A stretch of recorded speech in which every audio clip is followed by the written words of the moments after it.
I've been cycling and doing triathlon for around 7 years. And one of the things I'm most obsessed about is the quality of cycling brand. And I don't mean like bikes like Trek, Specialized, whatever. I mean about clothing and the culture they have shifted around cycling and how they are being able to do incredible things, to build incredible communities that are ready just to go out there and pay whatever the price it is for their products. So let's do some research about it. Let's think about it. I'm going to explain you some of the things I've been seeing over the last years. I did some research before the video. And how can we apply these things to your brand? How what these other brands are doing can help us build a better coffee brand, can help us build a better branding agency, can help us build a better restaurant, whatever, right? So there is so much we can learn from them that I want to show you that. So one of the main things they did is that they have turned their rights into culture. You have to belong to them, and belonging to them means so many things. Sometimes it's related to money, sometimes it's related to how fast can you go, sometimes it's related to how far can you go, right? But they are rebuilding this community around it, and coffee is a big player on it. Because coffee is a big player on coffee culture. So if you go into a Rafa store, for example, you'll see it's also a coffee bar. You'll see the products and you'll see a place where you can sit and have coffee. So we're going to see a little bit about it.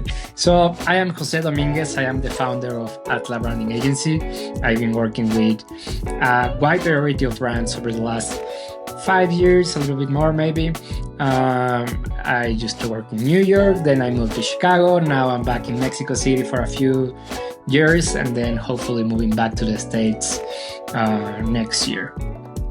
And my work with brands has been very different to what many branding agencies do, right? So many branding agencies, and I'm going to show you, so many branding agencies focus on the easy part you will see, right? So we have brand, and they focus on what I think is a second layer of things, right? They focus on saying, hey, here is your beautiful logo, colors,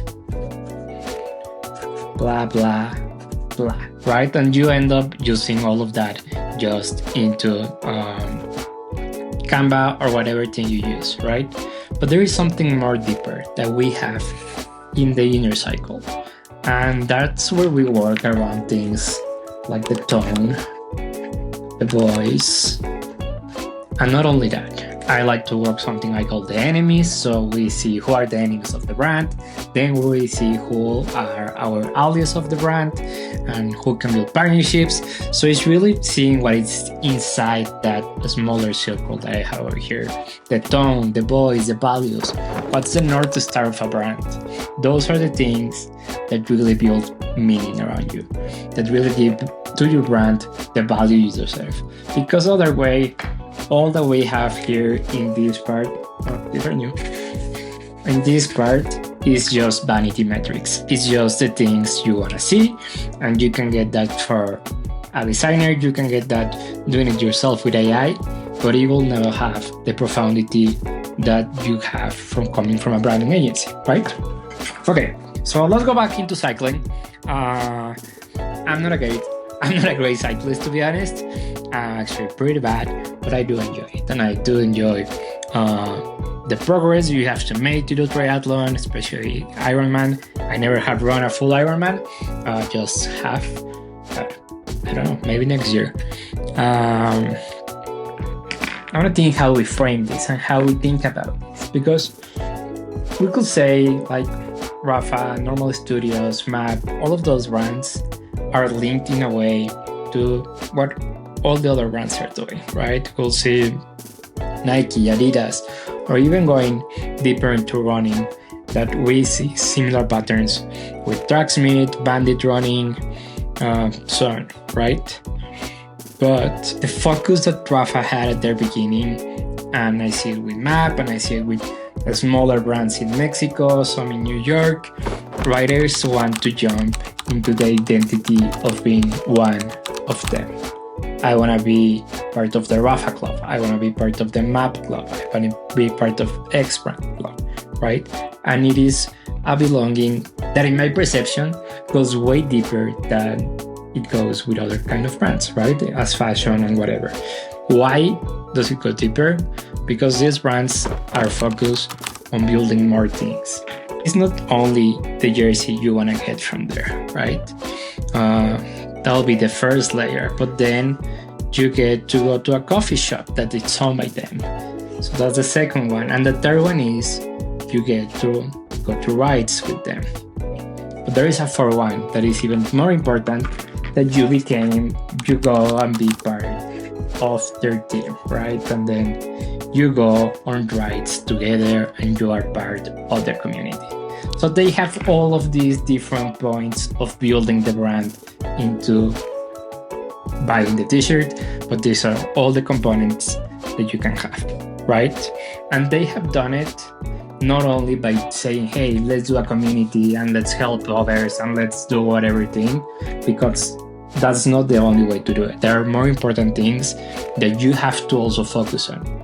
Of course, building community, having experiences, having a coffee shop that it's also a store, having the rights, those things are important. But what we have seen here, that I think that's part of their success, is how they lean so much into premium design, right? They think about typography, color, photography, material, and they do it in a way that they focus on what they do. And they do it with craft. They are careful. They are very intentional about the things they do. And that's a big difference when you're building a community. If you're building a community, you have to be very intentional about everything. And I know Rafa is not the best example in the economics part, right? I know they're not doing great and whatever, but they have accomplished the other part. And maybe they haven't been able to go into the next phase, growing a little bit more or fixing their financials. But I think it's about, they have teach us a great things about our rituals. As a brand, you need to have as many rituals as you can. You need to have as many rituals as you can. And you have to be very determined by them and very focused on repeating those rituals as many times as possible. For example, in the cycling world, we have coffee shops, events where you drink coffee, and things around coffee. Then you have, of course, cycling rides, going out in a very familiar way, or maybe with friends, not a very hard ride. And then you have like rides that are very hardcore. You have to go fast, you have to go far. And then they have these post-ride routines, right? Everyone getting together. So building those rituals as a brand, it's key for everything. You cannot build a great brand without building rituals. This is something I've seen in so many cases, right? It's very specific in hotels, for example.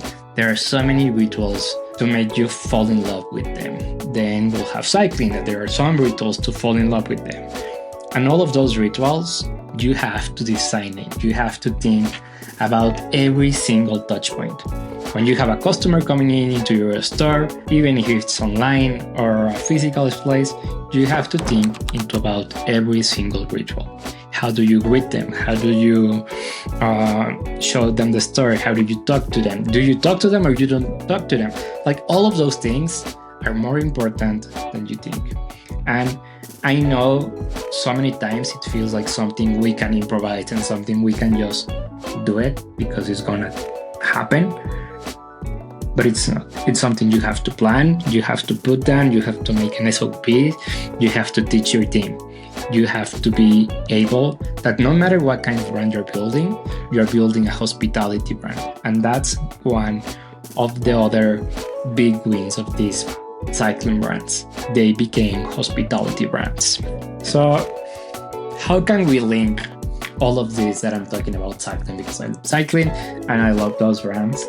But what are the key elements that we need to connect from cycling to your brand? Number one, rituals. That's the first one. Really focus on building that.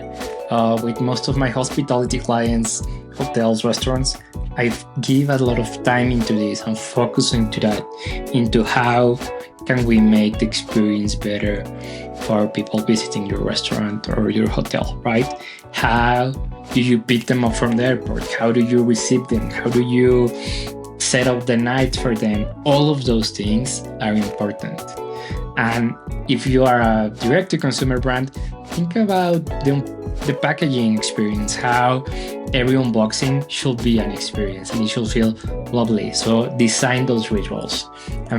Especially if you are just starting, use your hands, send notes, talk to people, call them, whatever. But those rituals are going to be one of the things that will determine the future of your brand. Number two is community. And I know everyone talks about community in branding and community in marketing. And I think it's very important that you find a way to build community in a relevant way.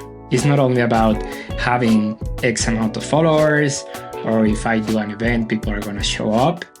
It is, for what I've seen, what I believe, the best way to build community is that community inspire a transformation, right? And that's one of the things cycling brands have done. That's how Ironman branding works around it. It's the transformation you accomplish with this community. So maybe I start as a very slow rider, and at the end, I'm still slow, but I can go far, right? So you have to have your community in a way that you give them the power to transform. It's going to be one of the key elements to be able to build that community. Then we have number three. What is this part of number three? It's the community, the rituals, and the third one that we already talked about it is the craft, the details. Be obsessed over details. Don't do shit. Don't do things that don't feel that they are ready. I'm a super goer and I'm very like, hey, I know many times it's like just ship things and start and let's do it. But at the same time, be very careful of the things you put up there. Have a good eye for design. And if you don't have a good eye for design, it's okay, but bring someone that has an eye for design. And having an eye for design is not being able to do things on Canva, it's being able to do beautiful things in Canva or whatever.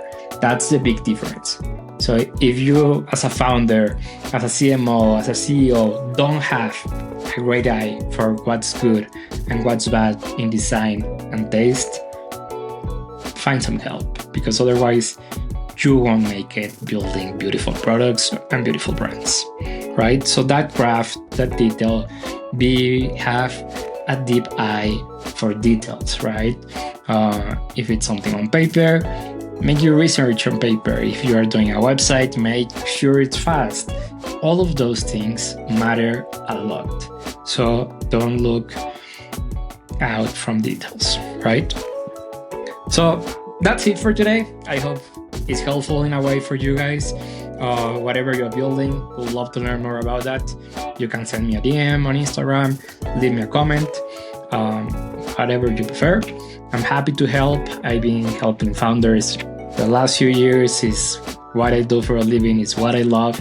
So let's keep doing it. If you want to learn more from me, you can visit my Substack, my Instagram page, and you'll see lots of content that I post there every day. Thank you.